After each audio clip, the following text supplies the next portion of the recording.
Did you know some celebrities have absolutely no tolerance for disrespect? Here are 10 unforgettable moments when stars shut down rude interviewers in the most savage ways possible. Jim Carrey found himself in an awkward encounter when an E! News reporter asked if he was wandering the streets looking for a date. Jim Carrey, yes.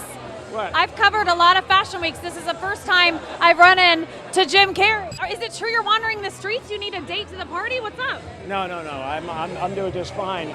Clearly baffled, Jim responded by mocking the whole event, calling it meaningless and sarcastically questioning the concept of celebrating icons. So I wanted to find the most meaningless thing that I could come to and join, and here I am. They're I celebrating. mean, you got to admit it's completely meaningless.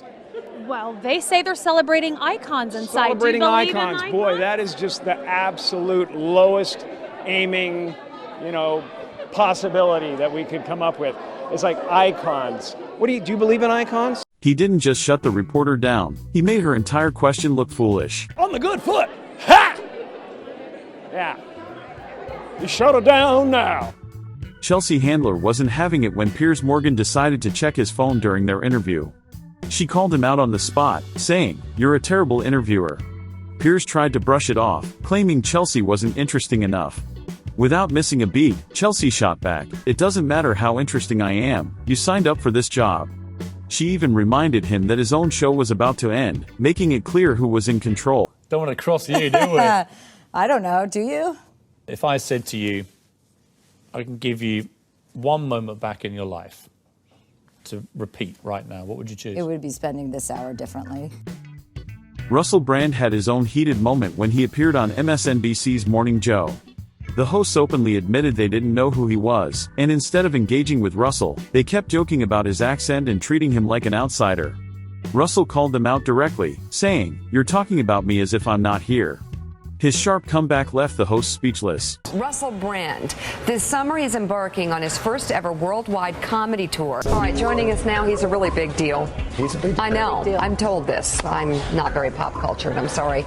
Comedian, movie star, author, and host of the show Brand X, Russell Brand. The thing I enjoy most is stand-up comedy because you're direct with your audience. You can't be misinterpreted. People can't get confused. You know what happens if you work in media? People like to change the information so that it suits a particular agenda. If you're in a room with people, then what you're saying is clear. Instead of addressing Brand's point, the hosts turned to a joke about his accent. Funny, the accent, when I see him in person, it's totally fine. Forgetting Sarah Marshall or the TV show, it's fine. But on satellite radio in the car, I can't understand a single joke you say. You can't understand it. Can you I understand can't. me? I think I'm just this is my first Brand experience? Brand, yeah.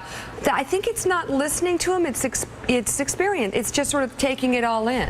You are talking about me as if I'm not here and as if I'm an extraterrestrial. I'm from a country that's near to you. Window dummy. We're just sort of admiring the whole, it's the whole thing, isn't it? Well, thank you for your casual objectification. Joan Rivers proved she wasn't one to back down either. During an interview about her book, a CNN host criticized her for being mean in her fashion critiques.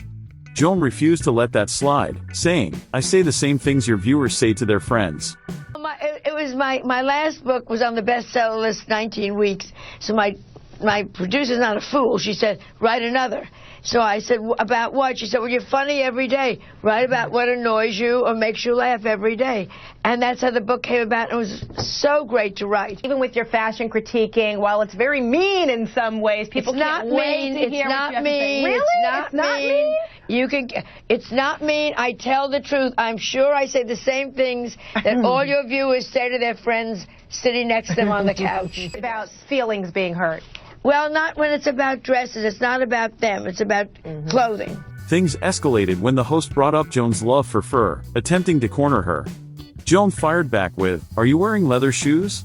Shut up."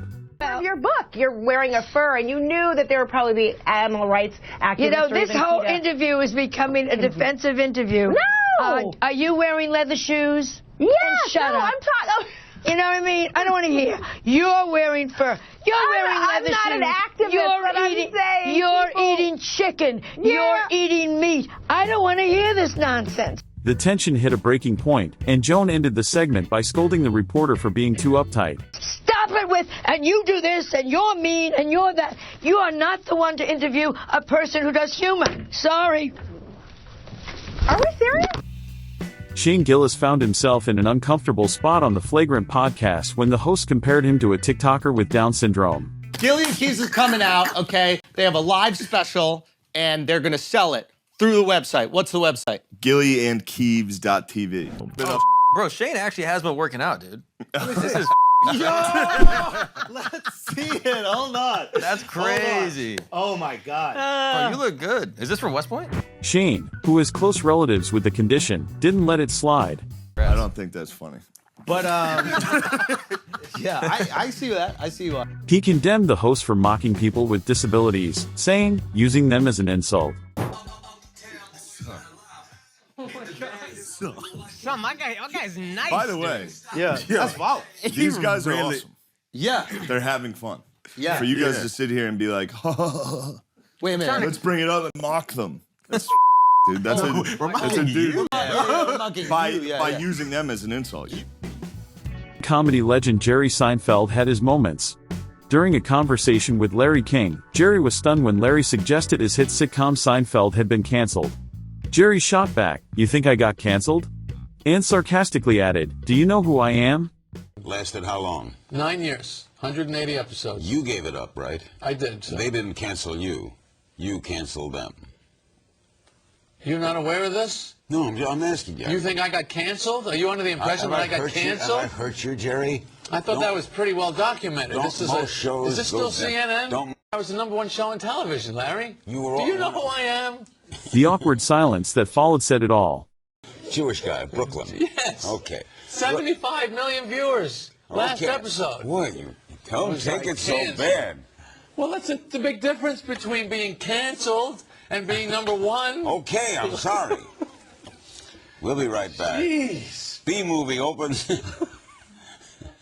B-movie Can we get a opens. resume in here for me? B-movie that opens Larry can go tomorrow. over? We'll be right back. In another heated exchange, Jerry clashed with a CBC interviewer who tried to bring race politics into the conversation. When the interviewer pointed out that most of Seinfeld's guests were white males, Jerry's frustration boiled over. "This really pisses me off," he said, cutting the conversation short. I have noticed that most of the guests are mostly white males of 22 episodes Yeah, that you've let's had. get into that. No, but you take a look over here, Peter. What do you see? A lot of whiteys. Oh, this really pisses me off. Burr, welcome to Good Day New York. How are you? Thank you for having me. Well, the show is so funny. I'm just, is it based on your real life, or is it, Yeah, no, it's definitely based on my life. Bill Burr faced off with a Fox Morning Show host when she accused him of disrespecting Christianity in his comedy. Bill didn't hold back, firing back with, "Don't you think the Catholic Church went a little too far?" Your Christian background is part of the show. Or at Yes, least and two I wanted episodes. to talk to you about Jesus after this. Well, the only reason why I bring it up is some people thought maybe you went a little too far. As far as what? Well, they thought that maybe you were being disrespectful to the Christian religion. Who did? We did maybe 2 jokes about that? Yeah, exactly. Don't you think the Catholic Church went a little too far? More so than my cartoon. All right, listen. A couple of jokes. He went on to remind the host that bringing up religious scandals wasn't exactly morning show friendly content. I know this is a morning show. You can't bring up all those crimes. Bill didn't stop there. When he appeared on Tony Hinchcliffe's show, Kill Tony, he called out the host's harsh treatment of amateur comedians. Just compliment someone, put it in the context of a joke, and an idiot will make a fool of himself. But it's 1 minute now, and let's fine. just put an end to this, shall we? Oh, thank you. After witnessing a contestant get humiliated, Bill snapped, "Can we just give him a chance? This is brutal." Yeah, but didn't you kind of him with the music on the way up? You know, you're like, he's gonna suck. It's just, you put it in everybody's mood. It's like, can you give him a chance? Yeah. This is brutal. Is this gonna be an hour of this? I don't want to do this to people. Horrible. Nobody can be funny in a minute. It's stupid. Oh, no, it's not. He made it clear he wasn't going to sit through a show designed to set people up for failure. Tiffany Haddish delivered one of the most iconic clapbacks of all. At the 2022 Oscars Vanity Fair after-party, a reporter asked if Tiffany had done a costume change. Did you do a little costume change? Tiffany shut her down with style. "I'm not wearing a costume," she said. "This is an evening gown, custom Dolce & Gabbana." I'm not wearing a costume. I'm wearing Dolce & Gabbana. It's called an evening gown, darling. This is not, no one's paying me for this. I paid for it. It's custom. Thank you. And she didn't stop there. This is what fame looks like. This is what success looks like. This is what money looks like. With that, the reporter had nothing left to say. Time of death for me right now. You look gorgeous. This is not an acting gig. This is my life. This what fame look like. This what success look like. This what money look like. This what it look like. It's what it look like. When celebrities have zero tolerance for disrespect, they don't just brush it off, they shut it down hard. Which of these moments was your favorite? Let me know in the comments, and don't forget to subscribe for more unforgettable celebrity moments.